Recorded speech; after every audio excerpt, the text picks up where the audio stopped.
oras na ito na narito po kami muli, Panginoon, nagpapakumbaba, Panginoon, para makarinig kami ulit ng iyong mga banal na salita, Father God. Maraming salamat po, Lord, sa oras na ito.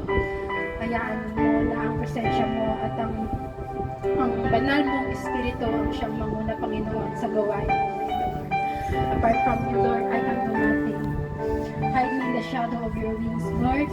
At ang salita mo lamang ang na nanggaling sa iyo ang kami ng aking Panginoon. Gamitin mo as instrument, Lord God, to speak your words in the mighty name of Jesus.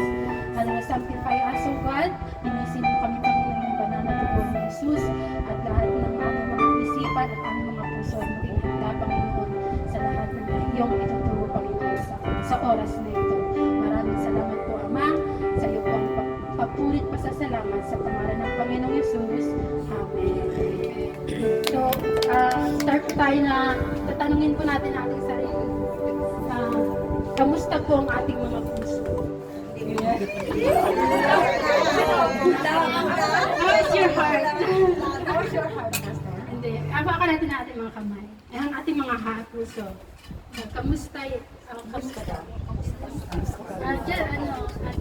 Pikit yung mata. Wala akong tatawa. Be serious. Amen. So, siyasatin natin ang ating mga puso. So, how is your heart right now? Amen. So, dahil ngayon po, ang pag-aaralan po natin is about our broken heart. Wala pong gusto. Lahat po tayo kasi nakakaranas talaga sa araw-araw. Inevitable po nga, sabi na parang hindi mo siya maasahan. Nangyayari po sa buhay natin na nagkakaroon po tayo talaga ng heartbreak. Minsan sa amo natin, di ba? Nakakarinig tayo ng mga salita, tsaka mga pinapagawa sa atin. Minsan, sobra-sobra, yung mga ganun po. Hindi lang po love life. So, yun po. Marami po tayong mga sa family, sa friends. So marami po tayong naranasang heartbroken. So, God is near to the broken-hearted. Yan po yung title natin. Amen? So how to heal from heartbreak in God's way? So, una po, allow God to redirect you.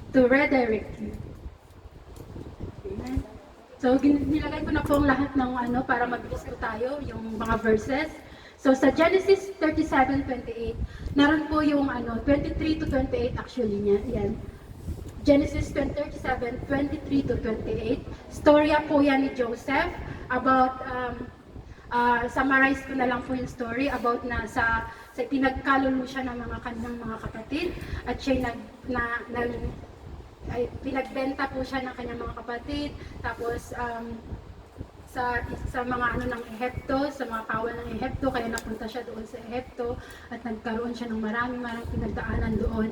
Pero tingnan mo po ang nangyari kay Joseph, di ba? Sarili mong kapatid, sarili mong kapamilya, who is very near to you, malapit sa iyo. So, yun kasi ang pinakamasakit. Kung sino pa yung mas malapit na mga mahal mo, mas masakit po yun, di ba? Nakakaranas po tayo ng ganun. So imagine what it would be to be like to share your heart with someone you care about, and then one day as you go out to spend time with them, they do the unthinkable. They hurt you. Just like mga brothers ni Joseph, di ba? Binenta siya, pinagkalulu siya. So in a sudden moment, this betrayal made you go from feeling safe, loved, known, to feeling vulnerable, unwanted, and alone. This is exactly what happened to Joseph. So the hard truth is, the Bible doesn't say that Joseph, pero that time, nangyari po yan kay Joseph, doesn't mean na pinabayaan na siya ng Panginoon. So God has many reasons why our life, nangyayari sa buhay natin, ang mga bagay na pinagdadaanan natin, just like Joseph. But his story, that day, na pinagkanulo siya, end there, just end there. So, sabi ng Panginoon dito sabi ng salita ng Panginoon sa Genesis 39:21, but the Lord was with Joseph and extended kindness to him. So, ang favor ng Panginoon ay nasa kanya pa rin. Amen? So, God never abandoned Joseph, and we eventually see that God redeemed his painful past and brought something good out of it. So, may mga nangyaring magaganda sa kanya, di ba? Siya ay naging si Joseph the Dreamer at naging second ruler siya sa Egypto. Amen? In the same way, when we experience heartbreak and rejection, it often isn't deserved. Minsan hindi naman natin deserve pero nangyayari talaga. Tulad sa kanya na mabait po si Joseph. At talagang, kasi siya kasi ang favorite na anak ni Jacob, di ba? Kaya nagkaroon ng selos, mga ganun. And sometimes, like Joseph, we might not even see it coming. Hindi niya talaga na expected na ganun ang gagawin ng kanyang mga kapatid sa kanya. And then, suddenly, kung nasa lowest point in our lives, nagkakaroon tayo ng vulnerability talaga. Tulad sa nangyari kay Joseph. Nagkaroon siya ng loneliness kasi syempre na-reject siya, di ba? So, however, like Joseph, our story are not over.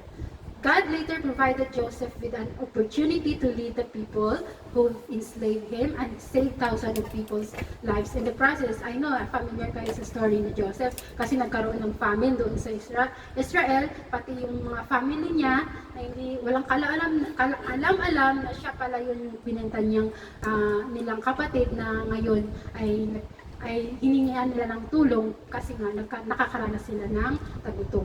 So the good news is, the same God who stayed with Joseph is with us as well. Amen? Sometimes, God's redirection causes us pain. Minsan, ang sakit talaga kasi mga expectation natin hindi nangyayari. Amen? Pero kasi hindi kalooban na ng Panginoon. So this doesn't mean that He wants us to experience hurt and rejection. Hindi lang naman ayaw naman ng Panginoon talaga na masaktan tayo dahil mahal niya tayo, but then, sa ikakabuti din po natin. Amen? But those things can be side effect of living in a world that is trying to pull us away from God, not closer to Him. So, minsan nga, mga bagay na gusto natin nangyayari siya, pero kung mangyari siya, they just pull away para sa presensya ng Panginoon. Tulad nga na lalayo lang tayo sa kanyang presensya. Amen? So, another one. But just like Joseph, rejection can lead to God's redirection. So, nangyari nga, naging Joseph the Dreamer po siya at naging second ruler siya ng Egypto.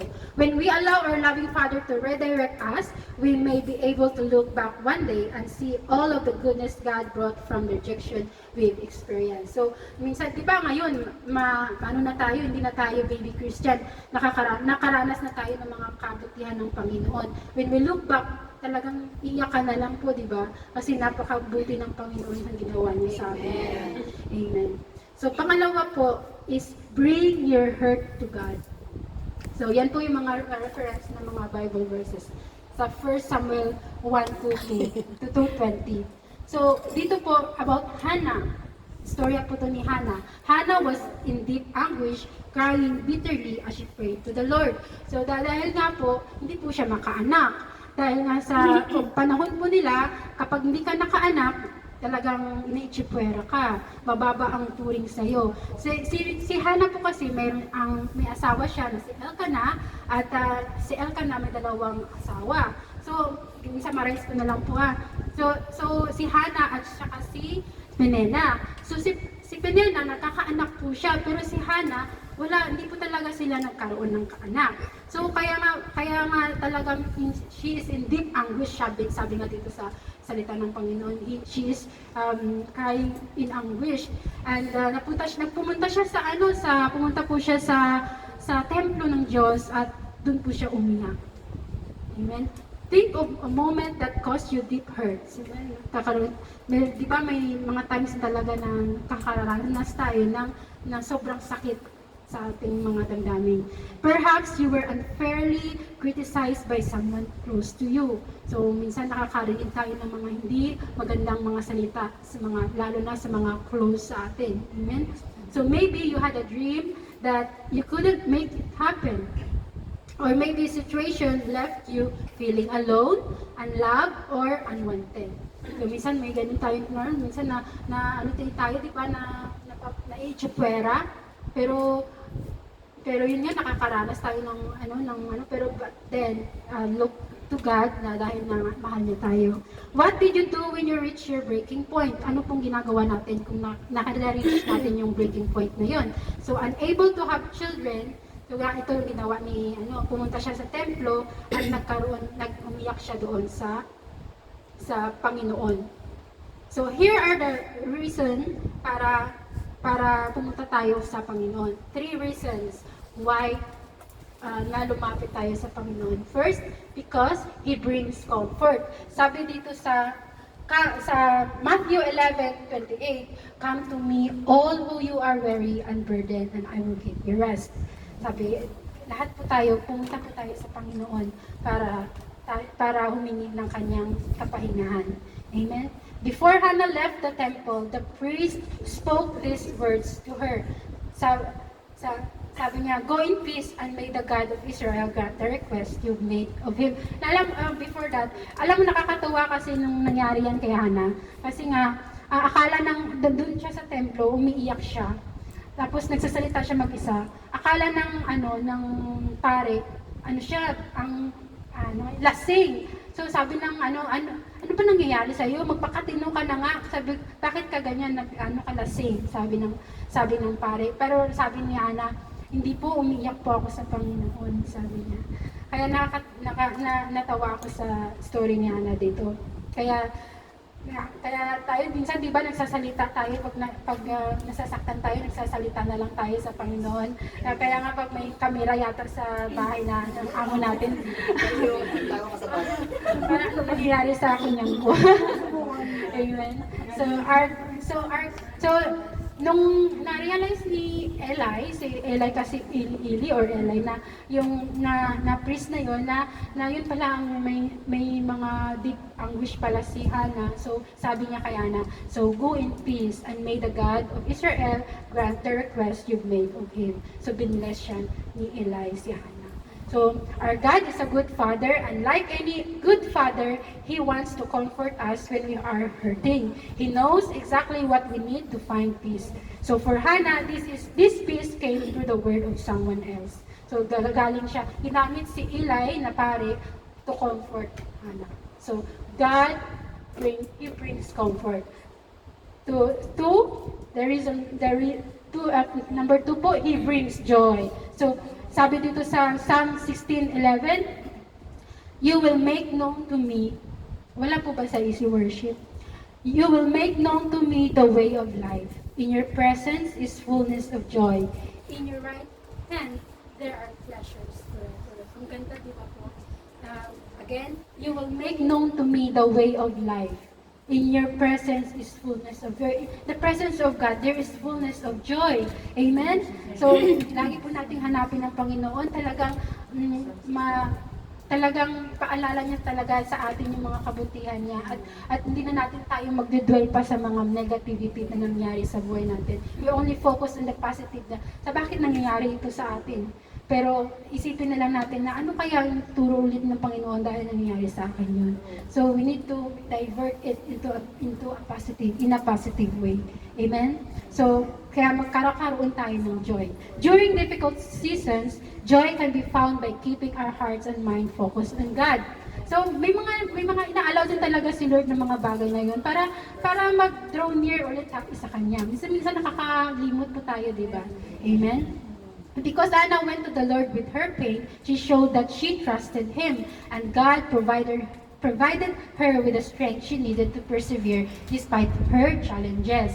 So, nagtiwala talaga si Hana, kaya pumunta siya sa templo ng Diyos kasi may tiwala siya sa Panginoon na tutuginin ang kanyang panalangin. Amen. Anna probably didn't leave the temple that day feeling happy about circumstances, but she did live with the knowledge of God's goodness, and that was enough for her to keep going. So hindi man siya masaya, kasi hindi naman agad-agad yan na bubuhos agad yung emosyon mo na maging masaya ka. But then, may realization na, mayroon na siyang peace of mind na the goodness of God is running over her life. So in the same way, when we stay focused on Jesus, He will help us experience the joy of the Lord. So the joy of the Lord is our strength. Amen. So number 3 po, He brings healing and growth. So sa Psalm 147 verse 3, mabilis po ba ako? Sorry. Mabilis po ba ako? Okay lang. So, He heals the broken-hearted and binds up their wounds. So, talagang ang Panginoon talaga ang maghihilom sa ating mga sugat, sa ating mga puso. At saka talagang tatahiin niya yun. Yung tatahiin talaga. Talaga, He will fix us. Amen? He will mend us. Ganun. God heals Anna's heart. And He wanted to heal yours as well. Kasi mayroon ng mga past, kasi may nangyari din yan sa akin noon na napapanaginipan ko talaga yung mga past ko na mga nangyari sa akin. Talagang minsan hindi pa ako sa Panginoon, bagong-bago pa lang. But then, lagi, parang yan talaga sa isip ko siya, pinaalala ko pag natulog ako, ang basang-basa na talaga yung unan ko dahil nga naalala ko po siya, yung hindi pa ako masyado na-delivered noon. But then, yun nga, nung unti-unti talaga. So, healing kasi is a process. Kaya, kailangan natin talagang maging continue natin na magpa-heal sa Panginoon. Huwag po tayong paalis-alis kasi babalik-balik lang. Kasi nga sabi ng Panginoon, di ba, salita niya, kapag may umali, di ba, aalis yung Espiritu sa'yo. Tapos aalis ka sa presensya niya. Ilan ang babalik sa iyo? 7 espiritu na hindi galing sa Panginoon. So, talagang nakakatakot, 'di ba? Mas marami pa. Kaya yun nga, paalala sa atin ng Panginoon na manatili tayo sa presensya niya. So waiting can be a challenge, but God promises we do not have to wait alone. So God wants to be near you during your heartbreak to comfort you, but also to help you grow. Kasi minsan yung mga experience natin is really a good teacher. So doon po tayo natututo. Amen? So the nearer you are to God, the more you are able to lean into Him when times are hard and prepare for the healing to come. So gusto niya tayo na lumapit lagi tayo sa Kanya. Kasi kapag nga okay lang yung buhay, parang nakakalimot po tayo. Amen? So, number 3 po sa how to heal the broken-hearted. Pangatlo po is remember who is in control. So, remember po, alalahanin po natin na ang Panginoon, kontrolado niya ang lahat. He is the sovereign God. Amen? He is the sovereign Lord na alam niya lahat ng ginagawa niya. Amen? So, ang reference na Bible verse po dito is sa Exodus 15 verse 10 to 18. Tulad ng nangyari ito po ay about sa nangyari sa mga Pharaoh na diba, nangyari sa kanila, inalaw na ng Panginoon na umalis sila sa Ehipto. But then, anong ginawa ng Pharaoh? Talagang hinabol pa sila. Tapos marami silang pinagdaanan ng mga kung ano-anong dilubyo sa kanilang mga buhay. Amen. Hello po, Sister Camille. Welcome po. Ayun nga po, maraming nangyari sa kanila. Talagang heartbroken sila kasi ang dami nga nangyari po sa kanila, di ba? Nagkaroon pa naggutom pa sila, nauhaw sila. So very heartbroken sila. Pero anong ginawa ni Moses talagang nilid sila through leading din ng Panginoon na magtiwala lang tayo sa Panginoon. Amen. So sabi nga sa salita ng Panginoon sa Exodus 14:14, the Lord will fight for you. You only need to be still. Amen. So if you look at the end of the story, you realize that you realize that if the Israelites had not done what Moses told them, they probably would have made the situation much worse. Kung hindi sila nagtiwala at nanampalataya sa sinabi ni Moses na ginamit ng Panginoon, na yun nga, kung gagawin nila, talagang mas worse pa ang mangyayari sa kanila. Amen? So, but Moses understood that it was best to trust in God and not his own knowledge or power. Kasi Moses hindi siya nag-rely sa kanyang sariling kaisipan at emotion. Amen? So, dito, sabi, being still requires letting go of all control of a situation and trusting God to handle it. Amen? So, you have to let go. Kaya tayo, naranasan ko yan nung nagkaroon ako ng, naghanap ako dati ng bagong amo. Talagang ako, yun nga nawala ako sa track ng Panginoon, siguro that time. Kasi grabe talaga yung, yung mind ko. Kasi sino ba talaga? Kasi sa dami nga ng amo na hindi naman, to God be the glory. Kasi nga, 8 years ako sa amo ko. So marami nagko-contact noon kung sino talaga yung pipiliin ko. Pero hindi ko kasi alam kung sino doon talaga ang para sa akin na gusto ng Panginoon. Kaya, nung sinurrender ko na talaga sa Panginoon. Kasi iyak ako ng iyak. Talagang restless po talaga ako kung sino po doon. Kasi natatakot ako. Kasi nga, bagong adjustment, bagong tao na pakakasinimuhaan na naman. So, talagang, sabi ko, hindi ko na kaya, Lord, bigay ko na sa'yo. And that time, nagkaroon talaga ako ng peace. Magtulong din mga pastors natin na nag-pray. Kaya nagkaroon talaga ako ng peace of mind na ito na pala. Ito na yung amo na pipiliin ko. So to God be the glory. Amen. So yun nga, when we try to take control of a painful situation, our attempts to manipulate and force change are most likely going to cause more problems. Kaya nagkakaroon tayo ng impulsive behavior, di ba? Kapag nakakaranas tayo ng mga ganong situation na broken tayo, yung control natin ba sa ating sarili nawawala na. So we need to go back to Jesus, focus on Him. So if the Israelites hadn't let go of the situation, they wouldn't have given God the opportunity to guide them through the Red Sea. So yun nga, marami silang pinagdaanan, dumaan pa sila sa Red Sea. So very impossible thing na mangyari bila pag sa taong isipan lang na paano niya ahatiin yung sea. But then God is so faithful to them. God has so many promises to them na talagang hindi sila papabayaan ng Panginoon. So sabi nga sa Isaiah 55:8, for my thought is higher than your thought, and your ways is higher than your ways. So declares the Lord. So when we experience a painful situation, we might not understand why. Minsan talaga hindi natin maiintindihan. But when we can still trust that God knows what He's doing, although we may not have an opportunity to see all of His good purpose on this side of eternity, we know that all things work together according to His will. Sa Romans 8:28, di ba?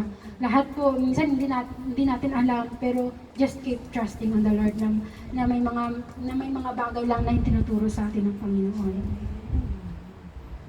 So number 4, po sa how to heal the broken-hearted. So let God define you. Sa Colossians 3:2-4. Sabi niya dito, set your mind on things above, not on earthly things. For you died, and your life is now hidden with Christ in God. When Christ, who is your life, appears, then you also will appear with Him in glory. So take a moment to think about everything that is important to you. Kailangan mo lang isipin lahat, i-gather mo ulit yung thought mo about God. Diba? Kaya kailangan din talaga na minsan magkaroon tayo ng silent time sa Panginoon, and then focus talaga, meditate kung mga nangyari po sa atin, yung para minsan kasi nahihiwalay tayo sa sarili natin sa gulo ng mundo, minsan kasi natagtag pa yung social media, yung mga ganun, sa nangyayari sa mga politics, mga alam mo yun, marami kang naririnig, so marami nang na-feel sa mind natin, sa heart natin, kaya minsan nabarado yung ganun, diba po, nababara. So we need to gather our thoughts. So yun nga minsan din nauuna yung ibang bagay kaysa sa Panginoon.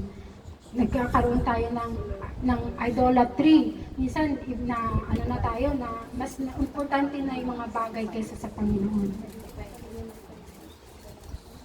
So that's why it's important to be aware that nothing can replace God's place in our hearts. So we were created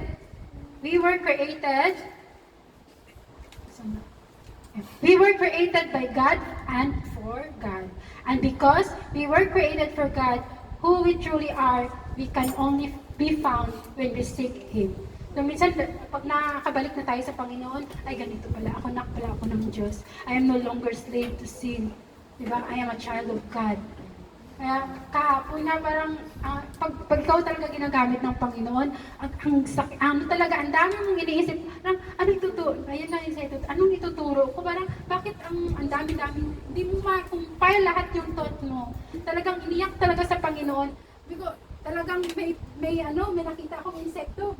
Kinuha ko ng tissue. Ginano ko talaga. Kinausap ko na lang. Parang galit na galit kasi ako kasi talaga yung mind ko talaga is parang halo-halo po ba? Kasi sa busy, sa mga talagang kinausap ko yan.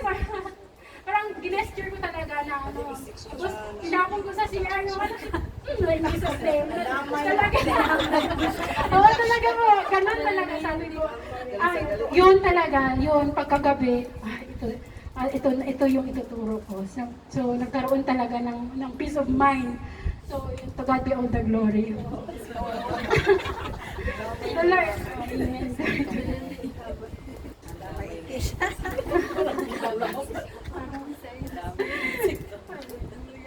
So when we try to define who we are with something that is not God, it's ultimately going to fail us. So it's like trying to patch a sinking boat with a chewing gum. So minsan, yun nga, pag yung tulad ng yung boat, lagyan mo lang ng chewing gum, pero eventually, unti-unti, magpapasok pa rin yung tubig. Hindi natin pwedeng i-patch lang yan. Kailangan talagang ulit. Ulit. Gawin ulit. So it's yun nga, it might work for a very short period of time, but we're not going to stay afloat unless we patch the hole with something sturdy, yung mas matibay. Amen?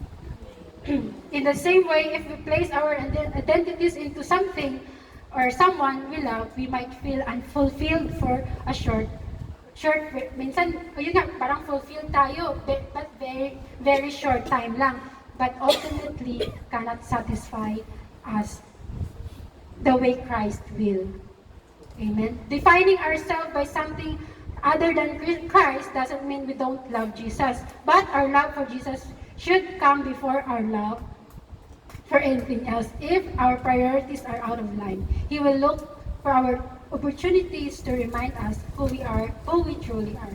So, yun nga, parang binabalik niya talaga na anak kita, hindi kita papabayaan. Amen. So 5, seek your worth in Christ. So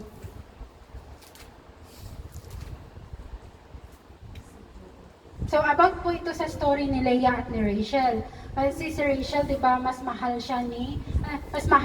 si Rachel ni Jacob. So talagang ito basahin ko na lang. Now Laban had 2 daughters. The name of the older was Leah, and the name of the younger was Rachel. Leah had weak eyes, but Rachel had a lovely figure and was beautiful. Jacob was in love with Rachel. So seek your worth to Christ. So yun nga, minsan parang yung worth natin minsan, di ba, hindi na-appreciate ng iba. Mas parang isa lang din ito, you cannot please everyone. Amen? You cannot please everyone. Sometimes it's easy to allow things like significant other, children, job, or social status define our worth. So, but finding our true value in what other people think of us is not possible. So minsan talaga wag natin yung isipin yung mga iniisip ng iba. Mas maganda talaga na direct po natin tinitingnan ang ating sarili sa Panginoon. So the only way we can find true satisfaction is when we let God's view of us define our worth. So ang Panginoon talaga kung ano nakikita, ang pinaka-importante sa atin is yung nakikita ng Panginoon sa atin. Amen. So, yun nga yun, si Leah, ilang beses si Leah, marami siyang anak, but then si Rachel naman, wala siyang anak, di ba? Matagal silang nagsama ni Jacob, sila na ni Jacob, pero si Rachel, matagal po siyang nagkanak. Mayroon pong favor si Leah actually. Kaya si Leah talagang nalulungkot siya lagi kasi alam niya hindi siya mahal ni Jacob.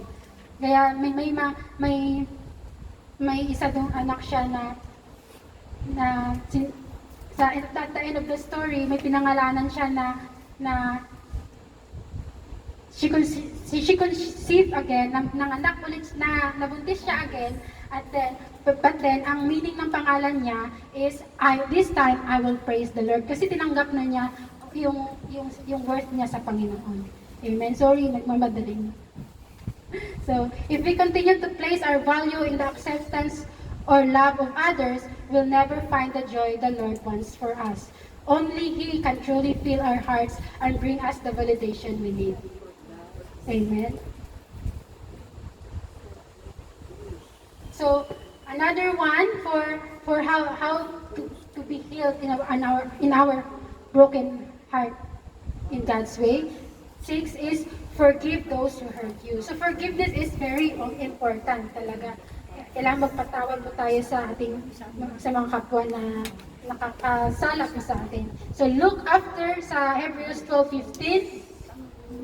So look after each other so that none of you fails to receive the grace of God. Watch out that no poisonous root, bitterness grows up to trouble you, corrupting many. So, imagine, di ba, kapag ang ganda-ganda na ng puso, ang ganda-ganda na ng garden mo, di ba? Illustrate lang natin. Tapos may tumubo na isang damo. Kapag hindi mo siya inalis, talagang dadami at dadami po yan. So, we need to uproot it.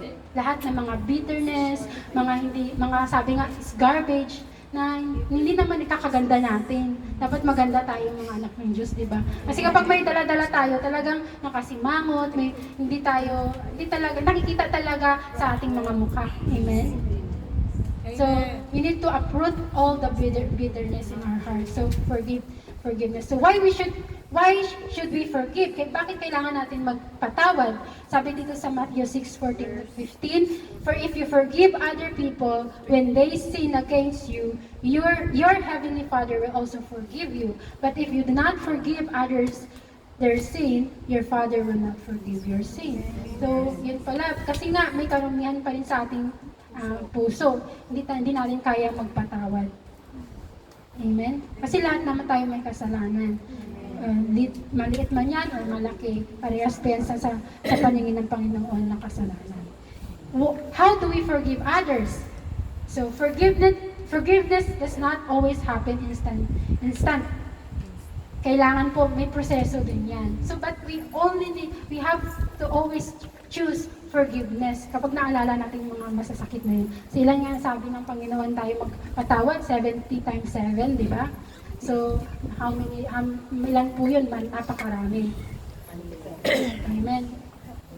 So, kailangan repeat lang natin sa atin, parala sa atin ng kailangan natin mag-forgive. Ayun, huwag natin i-back sa ating mga puso at isipan. Sila nagkasala na nga sa atin. Tapos, tayo pang magkaroon ng kakasalanan kasi nga hindi na natin kaya magpatawad. So, parang ano ba, yung lumalaki lang yung problema. Amen? So, forgiveness is not lack of boundaries. Ibig sabihin, hindi naman, ang forgiveness is lack of boundaries. Ibig sabihin, parang naging, martyr or hindi yun. You can forgive someone and not pursue a friendship. Civil lang. Yung ganun, magkakilala kayo, pero do not attach them with them again. Kasi alam mo naman na, create boundaries talaga. Go out with them again, but work for them again, but still, you have to be civil lang. Amen?